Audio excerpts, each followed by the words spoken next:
पेड़, पक्षी और जो पशु जो है, तो वो अपने मूल स्वभाव में है क्या? मतलब जो अभी अभी जो पेड़ जो होते हैं, जो एक्चुअली सालों साल इतने खड़े होते हैं, जो पक्षी है, तो वो अपने मूल स्वभाव में होते हैं क्या? पूरी तरह मनुष्य को छोड़कर मनुष्य भी होता है अपने स्वभाव में, लेकिन जैसे ही झूठे मैं का जन्म होता है ना, अब पेड़ को पता नहीं है कि वो पीपल का है कि करेले का है कि किसका है। एक बंदर को पता नहीं है, वो अपने आप को बंदर की तरह भी नहीं जानता है। वो पूर्णता अपने स्वभाव में है, क्योंकि मन का कोई नाम और निशान नहीं है। मन अभी जन्मा ही नहीं है। मनुष्य एक योनि ऐसी है जो अपने बुद्धत्व से भटकती है, पहले अपने स्वभाव से कहीं और पीछे लौटती है। उसे एक भ्रांति खड़ी हो जाती है कि मैं बुद्ध नहीं, मैं कुछ और हूं, मैं हितेश हूं, मैं वकील हूं, मैं डॉक्टर हूं। ये भ्रांति खड़ी हो जाती है। वो स्वभाव से चूक जाना होता है। जब तुम जन्म लेते हो ना, तब तुम शुद्धतम अपने स्वभाव में होते हो। ना तुम्हें अपना कुछ पता होता है, ना कोई आइडेंटिटी होती है, ना कोई पहचान होती है। वो तो फिर तुम्हें नाम दिया जाता है, पहचान दी जाती है कि तुम ऐसे नहीं ऐसे हो, एक जाति दी जाती है, तुम उसको फॉलो करने लगते हो। तो ये सब करने में सुनते सुनते सुनते तुम्हारा अचेतन एक भ्रांति से भर जाता है कि एक बात पक्की है कि मैं उस बुद्धत्व को, स्वभाव को छोड़कर बाकी सब कुछ हूं। मैं शरीर हूं, मैं मन हूं, मैं विचार हूं। उस कंडीशनिंग से भर जाता है। ये क्या है कि तुम स्वभाव से पीछे चले गए, गलत रास्ते पर कहीं और दूर निकल गए। इसीलिए तो मनुष्य ही एक पीड़ित होता है। मानसिक पीड़ा सिर्फ मनुष्य को होती है। क्यों? क्योंकि वह उल्टी दिशा में यात्रा कर चुका है। वही पीड़ा खालती है, वही पीड़ा परेशान करती है। उसी से खोज शुरू होती है, स्वभाव की एक तड़प शुरू होती है। जो जितना ज्यादा पीड़ित होता है, जो जितना मरने को ज्यादा तैयार होता है, जो ज्यादा डिप्रेशन में होता है, उसकी खोज आसान हो जाती है। क्योंकि उसकी जो टोटालिटी है, उसकी जो त्वरा है, वह छलांग लगाती है। वह सीधा एक टोटालिटी को ले आती है कि भाई पीड़ा है और इस पीड़ा से मुक्त होना है। वो कुनकुनापन कम हो जाता है। कुनकुना आदमी कहीं नहीं पहुंच सकता। वो कहते हैं ना, वाल्या भील ही वाल्मीकि बन सकता है। जो हिंसा की परम पीड़ा से गुजरता है, वो हिंसा से मुक्त हो सकता है। तो वो जो परम पीड़ा है ना, वो मन के कारण आती है। और वो मन के कारण तुम जितना ज्यादा पीड़ित होते हो, उतनी ज्यादा मुक्त होने की संभावना हो जाती है। क्योंकि ज्यादा पीड़ा में कोई ठहरना नहीं चाहता, मुक्त होना चाहता। वो मुक्ति का ख्याल ही उस पीड़ा के कारण आता है। तो ये मनुष्य योनि में यही संभव है। इसलिए मनुष्य योनि को इतना मूल्यवान कहा गया है कि ये जो वो चौराहा है जहां तुम नीचे भी उतरते हो, उसकी पीड़ा जानते हो और फिर से लौटते हो वापस स्वभाव में, और उस आनंद को अनुभव करते हो। जो चीज तुम्हारे पास थी जन्मों जन्मों से, उसको तुम खोते हो। खोने पर उसका मूल्य समझ में आता है, और फिर से जब वो चीज मिलती है तो उसका मूल्य कुछ और हो जाता है। वही चीज, वही बुद्धत्व, वही समाधि, वही आनंद तुम्हें मिला ही हुआ था, तुम खोते हो। मन के कारण उसको खोना होता है, उसकी पीड़ा आती है और फिर से उसको उपलब्ध करते हो। उसी को तो हम कहते हैं बुद्धत्व को पा लेना। मतलब फिर से वही चीज उपलब्ध हो जाती है जो पहले थी, लेकिन पहले उसका मूल्य नहीं था। तुम तौलोगे कैसे उसे कि वो मूल्यवान है?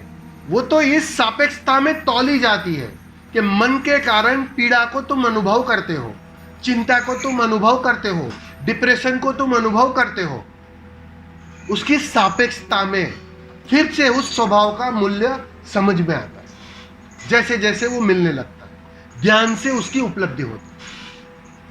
तो ध्यान रोज करते जाओगे तो धीरे धीरे वो स्वभाव मिलते जाएगा और उस स्वभाव का परिणाम आएगा और उसका मूल्य समझ में आएगा। स्वामी जी, हाँ स्वामी जी, अभी क्या जो सवाल पूछा है इनसे ही संबंधित मेरा भी एक मन में सवाल आया। जैसे स्वामी जी ने पूछा है कि पेड़ पौधे और ये स्वभाव लेकर जो आपने कहा ये स्वभाव में होते हैं, मगर इनको वो बहुत एनलाइटमेंट का होता है क्या? पौधा नहीं पौधे नहीं और नहीं नहीं नहीं, मैं को अभी तक खोया ही नहीं है ना। आप समझे ना, झूठे मैं की आप समझो, सिर्फ रात ही रात हो तो दिन का पता कैसे चलेगा? वो तो जब थोड़ा उजाला होता है, दिन होता है, तो तब पता चलता है कि यहां दिन भी होता है और रात भी होती है। तो स्वभाव में ही जो जीता है उसको पता ही नहीं, उसने कभी खोया ही नहीं है, उस स्वभाव को खोया ही नहीं है। तो खोया नहीं है तो उसका मूल्य भी नहीं पता चलता है। इसलिए तो उसको बोध ही नहीं होता है कि मैं कौन हूं, क्योंकि मैं कौन हूं वो बोध ही मैं को खोने के बाद आता है। जो स्वभाव का मैं है ना, वो जितना खोता है ना तो वो पीड़ा लाता है। वो जैसे एक सिंपल सी बात है, एक उदाहरण से समझ जाओ। पत्नी घर पे होती है तो कभी पत्नी की याद आती है? नहीं आती। मैं क्या जाए 15 दिन, महीना, फिर उसकी याद खलने लगती है, याद आती है, उसकी एब्सेंस खलने लगती है। बस ऐसा ही कुछ है, जब स्वभाव एब्सेंस में हो जाता है ना तब उसकी पीड़ा उसकी मांग शुरू हो जाती है। तो वो रेफरेंस चाहिए, वो रेफरेंस का बोध अभी नहीं है पेड़ पौधे को, जानवर को।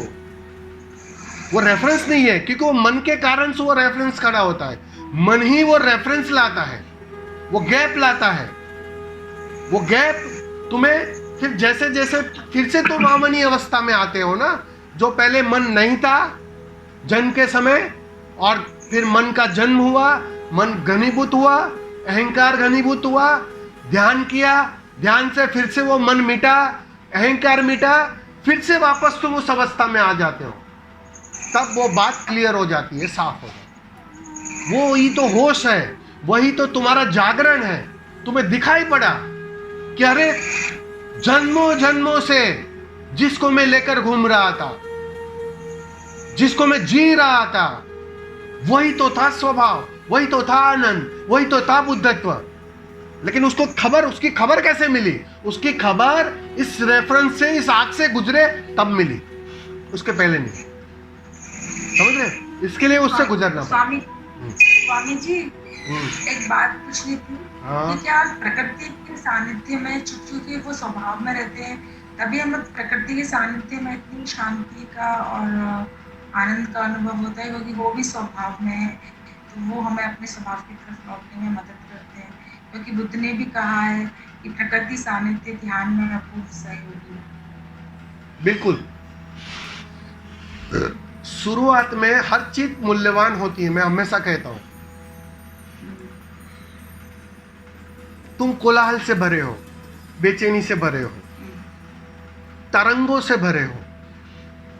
अब जब तुम किसी पेड़ के नीचे बैठ जाते हो, या जंगल में बैठ जाते हो, या किसी झरने के पास बैठ जाते हो, एकांत में बैठ जाते हो पहाड़ी पर, आप समझ रहे हो, तो प्रकृति की जो गहरा जो स्वभाव है, शांत, जैसे अभी उन्होंने पूछा कि हर चीज स्वभाव में है, वो स्वभाव से छिटके ही नहीं है, तो वो उस अवस्था है। तो वह अवस्था, वह ऊर्जा क्षेत्र भी काम करता है, वो तुम्हें खींचता है, वो स्वाद के लिए बहुत मूल्यवान होता है। तो वहां तुम्हें स्वाद मिलता है क्योंकि रेफरेंस तुम्हारा बड़ा। मैं कहता हूँ ना, हर चीज रेफरेंस से देखोगे ना, काला और सफेद के अर्थों में, तो तुम्हें बात आसानी से समझ में आ जाएगी कि वो रेफरेंस घना हो जाता है।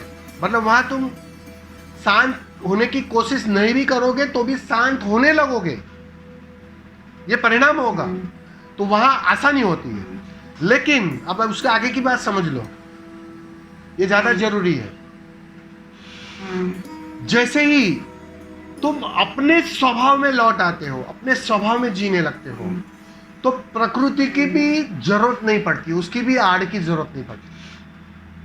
लेकिन शुरुआत में बहुत कीमती, मैं कहता हूं हमेशा हर चीज मूल्यवान है तुम्हारे प्रयोग के लिए, तुम्हारे ध्यान के लिए। लेकिन जैसे ही वो स्वभाव गहरा होते जाता है ना, वो तुम्हारे अचेतन की आदत बनने लगती है ना, उतनी ये सारे आलम्बन छूटने लगते हैं। एक दिन प्रकृति के भी आनंद छूटने लगते हैं। जब मैं ध्यान करता था, समझ लो, जब मैं ध्यान करता था तब मुझे प्रकृति के पास, प्रकृति के सानिध्य में जाना बहुत अच्छा लगता था। किसी दरिया के पास में बैठ जाऊं, किसी नदी के पास में बैठ जाऊं, बहुत अच्छा लगता था। अभी उसकी जरूरत नहीं है, क्योंकि वह जो दरिया, वह प्रकृति, वो जो सब कुछ है, उसी में 24 घंटे जीना हो रहा है। अब मैं इस कोलाहल में, भीड़ के बीच में भी, इस घर के अंदर भी, इस कोलाहल के अंदर भी उसी प्रकृति को जी रहा हूं, मैं उसको महसूस कर रहा हूं, तो उसका आलम्बन की जरूरत नहीं पड़ती, वो छूट जाता है। तो ये इसी के अर्थ में होता है। पहले सब चीज जरूरी है, फिर वही चीज व्यर्थ हो जाती है। ये सूत्र हमेशा याद रख लेना।